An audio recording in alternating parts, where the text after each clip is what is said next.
तब तक आज की जो बड़ी खबर है उस पर फोकस कर लेते हैं।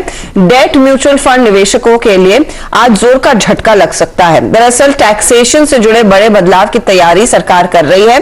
फाइनेंस बिल में जो बदलाव है उसका प्रस्ताव आज पार्लियामेंट में पेश किया जाएगा और डर है यह पारित हो जाएगा।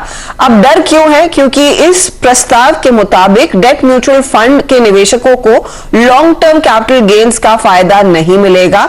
आप पर short term capital gains tax लागू होगा और साथ ही साथ जो इंडेक्सेशन का फायदा मिलता था वो भी बाहर कर दिया जाएगा। इंडेक्सेशन बेसिकली टैक्स बचाने में मदद करता है कि अज्यूमिंग आपने एक पर्टिकुलर एसेट क्लास एक प्राइस पर लिया और कुछ साल बाद जब उसे बेचने के लिए जाते हैं उस समय के इन्फ्लेशन को फैक्टर इन करके फिर उसकी करंट वैल्यू मापी जाती है और फिर उसके बाद जो प्रॉफिट है उसी पर टैक्स मिलता है, नॉट दी एक्चुअल इनपुट जो आपने जिस प्राइस पर खरीदा होता है उसका जो दरअसल लीवे था वो नहीं मिलेगा। अब ऐसा क्यों है और इसका क्या इंपैक्ट आएगा? ईडलवाइस एएमसी के निरंजन अवस्थी हमारे साथ जुड़ गए हैं। निरंजन, क्लियरली एक बहुत बड़ा झटका है सभी डेट म्यूचुअल फंड वालों के लिए, और ये मुझे बताइए ये इसके पीछे आपको समझ में आ रही है? कुछ लोग कह रहे थे कि प्राइमरीली ये बैंकर्स लॉबी है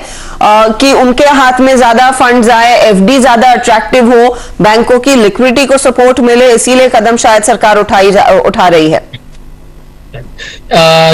धन्यवाद मुझे बुलाने के लिए। एक्चुअली हम लोग भी काफी सरप्राइज है ये डिसीजन को लेकर, बिकॉज जब बजट पेश हुआ था तब ऐसा कोई क्लॉज बजट के बिल्स में नहीं था। अभी किस लिए किया गया है, it is very difficult to say. जहां तक बैंक डिपॉजिट्स का सवाल है, बैंक डिपॉजिट्स इंडिया में काफी बड़ी मात्रा में है compare to debt mutual funds. Debt mutual funds अगर हम कंपेयर करते हैं एफडी के मुताबिक तो debt mutual fund is still very small percentage in my view.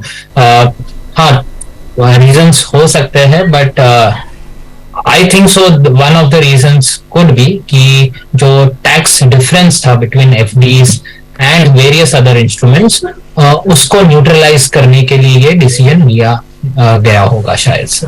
ये बताइए इसका इमीडिएट इम्पैक्ट क्या आएगा? किस तरह का flow largely date mutual funds में इन द रीसेंट पास्ट आया है, कंसिडरिंग इस साल और the second half of last year equity में लोगों का पैसा नहीं बना, तो बहुत सारे लोग बढ़ती इंटरेस्ट रेट्स का फायदा उठाने के लिए डेट में जा रहे थे। क्या ये फ्लोस पर एक भारी मार पड़ती हुई दिखाई देगी? क्योंकि हाल फिलहाल में इंटरेस्ट रेट साइकिल के मद्देनजर अक्रॉस द बोर्ड कई सारी एसेट मैनेजमेंट कंपनियों ने नई स्कीम्स निकाली थी डेट के लिए।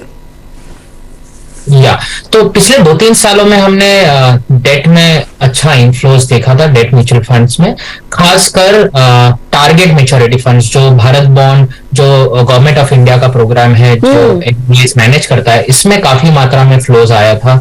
इसके अलावा जो टारगेट मैच्योरिटी फंड्स थे इसमें काफी पॉजिटिव फ्लोज आए हैं पिछले 2 साल में। और जैसे आपने बताया कि इंटरेस्ट रेट काफी ऊपर है अभी, तो ये एक काफी अट्रैक्टिव इन्वेस्टमेंट ऑप्शन रहा है निवेशकों के लिए। इसके बाद में डेफिनेटली क्योंकि जो टैक्स डिफरेंस हुआ करता था वर्सेस एफडी वो चला जाएगा, तो फ्लोस में कुछ हद तक इम्पैक्ट हो सकता है। हालांकि हमें और क्लैरिटी की जरूरत है, क्योंकि अभी जो क्लैरिटी है, जो फाइनेंस बिल की जो क्लॉजेस है जो हमें दिखाई दे रही है, जो हम लोग पढ़ रहे हैं, उसके मुताबिक अगर हम जाते हैं तो डेफिनेटली फ्लोस में कुछ मात्रा में घटते दिख सकते हैं। ये मुझे बताइए निरंजन कि आपकी जो एएमसी है उसमें डेट में कितना पैसा इंस्टीट्यूशंस का है, कितना एचएनआईएस का है और रिटेल पार्टिसिपेशन कितना बड़ा था in the recent past debt में? सो ओवरऑल रिटेल पार्टिसिपेशन डेट में हिस्टोरिकली काफी ज्यादा नहीं रहा है, लेकिन टारगेट मैच्योरिटी की जब से शुरुआत हुई है तब से थोड़ा थोड़ा रिटेल और इंडिविजुअल एचएनआई इन्वेस्टर्स और इंडिविजुअल इन्वेस्टर्स की मात्रा काफी बढ़ी है। और ये तो सिर्फ शुरुआत थी, क्योंकि इंडिया में अगर हम आज देखते हैं तो इंफ्रास्ट्रक्चर डेवलपमेंट हो रहा है, तो काफी बॉन्ड इशुएंसेस होंगे। म्यूचुअल फंड एक काफी बड़ा प्लेयर था डेट और बॉन्ड मार्केट्स में, इन बॉन्ड्स में निवेश करने के लिए। और जहां तक हमारे एएमसी का सवाल है, अगर आप देखते हैं कि इंस्टीट्यूशंस कितना है, एचएनआईएस कितना है, डेफिनेटली इंस्टीट्यूशंस की मात्रा काफी ज्यादा है। लेकिन पिछले 1-2 सालों में हमने देखा है कि रिटेल और एचएनआई इन्वेस्टर्स भी इस प्रोडक्ट से या डेट म्यूचुअल फंड से काफी जुड़ रहे हैं। ये बताइए फिर, मैं ये पढ़ रही थी कि ये शायद गोल्ड ईटीएफ्स पर भी लागू होगा।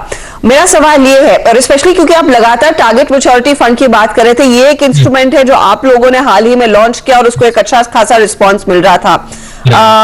1 अप्रैल तक पैसे लगेंगे तो ग्रैंडफादरिंग का फायदा मिलेगा, यानी कि उस पैसे पर होपफुली इंडेक्सेशन और ऑफ कोर्स एलटीसीजी लागू होगा। उसके बाद आपको क्या लग रहा है, वो money flow largely dry out होता हुआ दिखाई देगा, और फिर लोगों के पास फिर विकल्प क्या है पैसे लगाने के लिए, पैसे पार्क करने के लिए? अभी अगर हम टैक्स निकाल देते हैं तो कोई भी निवेशक के लिए कंपैरिजन अगर करना है तो ग्रॉस रिटर्न पे बात आ जाती है। तो अगर एफडी रेट्स लगभग 6.5-7% के आसपास है और डेट म्यूचुअल फंड पोर्टफोलियोज के अगर यील्ड उससे आसपास या उससे बेहतर है तो ही फ्लोस डेट म्यूचुअल फंड्स में आएगा। हालांकि कुछ और एडवांटेजेस जरूर है, क्योंकि डेट म्यूचुअल फंड में जो आपको कूपन मिलता है बॉन्ड्स में, वो री इन्वेस्टमेंट होता है जो टैक्स फ्री तरीके से होता है। तो कुछ हद तक benefit mutual fund as a structure को है, लेकिन जो सबसे ज्यादा बेनिफिट था, जो कि इंडेक्सेशन का बेनिफिट था, वो निकल गया है। तो इससे कुछ मात्रा में फ्लोस तो जरूर इम्पैक्ट हो सकते हैं। दूसरा, आपने जो सही बात कही है, फिलहाल जो हम लोग ने पढ़ा है उसके मुताबिक नॉन डेट म्यूचुअल फंड्स भी, जैसे इंटरनेशनल फंड ऑफ फंड्स होते हैं, गोल्ड फंड्स होते हैं, यहाँ पर भी ऐसा अनुमान लगाया जा रहा है कि वहां पर भी टैक्सेशन का जो इम्पैक्ट है वो होगा, और वहां पर जो इंडेक्सेशन की बेनिफिट थी वो चले जाएंगी, अनलेस गवर्नमेंट अथॉरिटीज कुछ क्लैरिफिकेशन के साथ आते हैं, and I am sure they will come. तब तक के लिए तो यही उम्मीद है कि वहां पर भी टैक्सेशन चेंज हुआ है। और हाँ, जो नए इन्वेस्टमेंट्स है वहां पर इंपैक्ट होगा, जो 1 अप्रैल के बाद नए इन्वेस्टमेंट्स आते हैं। जो एग्जिस्टिंग इन्वेस्टमेंट्स है या फिर जो इन्वेस्टमेंट्स 31 मार्च के पहले तक किसी ने किया हो, वहां पर जो टैक्सेशन है वो इंडेक्सेशन बेनिफिट रहेगा, वो सेम रहेगा till the time you stay invested. As of now that's what we have. Okay, point taken. मैं आपसे निरंजन एक चीज और समझना चाहती हूँ, कई ऐसे फंड्स भी हैं जो लार्जली लोग इस्तेमाल करते हैं लिक्विड फंड की तरह, कि अभी पैसा है तो यहां पर पार्क करते हैं, जब शायद मार्केट और अट्रैक्टिव हो तब वहां पर पैसा शिफ्ट करना शुरू करें, या फिर अगर जरूरत पड़ी तो पैसा निकालेंगे। जो primarily short term liquid funds होते हैं, उन पर भी क्या ये इम्पैक्ट आएगा? Not that they really used for an indexation or a tax saving purposes, but समझने के लिए क्या उस पर भी ये लागू होगा? यहाँ पर इम्पैक्ट नहीं होगा, और ये काफी अच्छी बात आपने पॉइंट की, क्योंकि वो जो पैसा होता था वो विद इन 3 years में निकल जाता था। तो 2 महीने, 6 महीने, 1 साल का जो पैसा होता था, वहां पर अभी भी जो टैक्सेशन है वो मार्जिनल रेट पर ही है, और वो शॉर्ट टर्म पार्किंग के लिए किया जाता था कंपेयर टू सेविंग्स अकाउंट, जहां पर सेविंग्स अकाउंट में काफी कम मात्रा में इंटरेस्ट मिलता है। वो पैसा यहां पर आता था, वो शायद से इम्पैक्ट नहीं होगा। जो लॉन्ग टर्म पैसा इंडेक्सेशन को देखते हुए आता था, वहां पर इम्पैक्ट हो सकता है। बहुत बहुत शुक्रिया निरंजन हमारे लिए समय निकालने के लिए।